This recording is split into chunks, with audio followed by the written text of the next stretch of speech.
अभी जब पुतले साड़े गए तो टीम ने मुझे फोटो भेजी, तो मैंने देखा एकदम से, तो जाहिर सी बात है खुश तो होंगी नहीं, तो मैंने देखी और मैं एकदम से सरप्राइज्ड हो गई और चेहरे पर मेरे थोड़ा सा मायूसी छा गई उस फोटो को देखकर। तो अपोस्टल जी के पास गई, ज़्यादातर वो प्रार्थना में रहते हैं, जब वो प्रेयर में होते तो फ़ोन अटेंड नहीं करते, वो फ़ोन किसी का भी कांटेक्ट नहीं कोई भी उनसे कर सकता। तो मैंने उन्हें दिखाया कि ये देखो क्या हुआ, मेरे चेहरे पे मायूसी, उदास थी, चाहे प्रभु की दासी हूँ लेकिन हूँ तो एक इंसान ही, तो देखकर उदास थी मैं। तो मैंने जैसे ही उन्हें दिखाया तो वो कहते हैं बधाई होवे तेनू।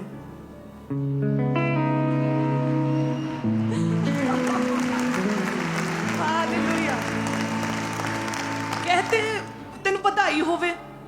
एकदम से मैं पूरी तरह से हिल गई अंदर से कि क्या कहते कि इट मीन्स कि तुम कुछ शैतान का उखाड़ रही हो यदि तुम्हारा विरोध हो रहा है। इट मीन्स कि तुम कुछ तो कर रही हो परमेश्वर के राज्य के लिए। जिन्होंने कॉम्प्रोमाइज कर लिया शैतान के साथ, सेम बोली बोलते, वो पखंड कहते, वो भी पखंड कहते हैं, वो भी सवाल उठाते हैं अनॉइंटेड लोगों पर, वो भी, उनके साथ थोड़ी शैतान कुछ करेगा, वो तो उनके अपने से ही है। उन्हीं का विरोध होगा जो शैतान के राज्य को उखाड़ रहा है, कुछ कर रहा है। तेनू बधाई होवे। हालेलुया। तो एकदम से जो मेरा चेहरा उदास था, मेरे चेहरे पे हंसी आ गई और वो हंसी बंद नहीं हो रही थी बहुत देर तक। हालेलुया।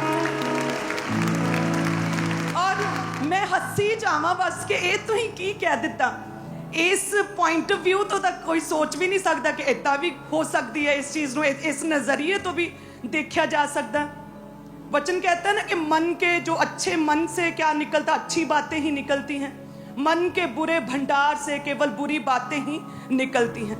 जब आपके मन का मूल स्रोत परमेश्वर होता है ना, मेन सोर्स, तो आप हर चीज को बिब्लिकल वे से, परमेश्वर के नजरिए से, वर्ड ऑफ गॉड के थ्रू आप उस चीज को लेते हैं। तो एकदम से मुझे वो वाक्य याद आया, परमेश्वर का वचन, कि मैं तेरे दुख को नृत्य में बदल दूंगा, मैं तेरे दुख को डांस में बदल दूंगा, मैं तेरा टाट, जो तूने टाट ओढ़ा है ना दुख का, जो तूने शर्मिंदगी का टाट ओढ़ा है, वो टाट उतार कर परमेश्वर कहता हर्ष और उल्लास का मैं तुझे आत्मा दूंगा, इस तरह से मैं तुझे ब्लेस करूंगा। वही वाक्य मेरे जीव सेम ट्रांसफॉर्म हो गई मेरी लाइफ उस समय टोटली। हालेलुया। आपके जीवन में, इसीलिए मैंने अभी कहा कि आपके जीवन में जो बीमारी है ना, वो बीमारी नहीं, वो टेस्टमनी है। संसारिक रीति से यदि हम देखें तो ये एक बड़ी ही असाधारण सी बात लगती है। एक अगर संसारिक रीति से उनके लिए तो प्रभु के दास एक धार्मिक गुरु हैं, तो एक रिलीजियस लीडर का पुतला फूकना, उनकी फैमिली तक जाना एक बहुत बड़ी बात है। लेकिन अपोस्टल जी जब नेक्स्ट डे अमृतसर क्रूसेड में गए और उन्होंने कहा, जब सब दुनिया उनकी ओर देख रही थी कि क्या कहते हैं, उन्होंने कहा कि उन्हें माफ करो, परमेश्वर ने माफ किया, उनसे प्रेम करो। मैं भी 2003-4 में परमेश्वर का विरोधी था, यदि मेरा विरोध होता तो मैं कहाँ, क्या मैं आज यहाँ पर होता। उन्हें माफ करो, उन्हें क्षमा करो।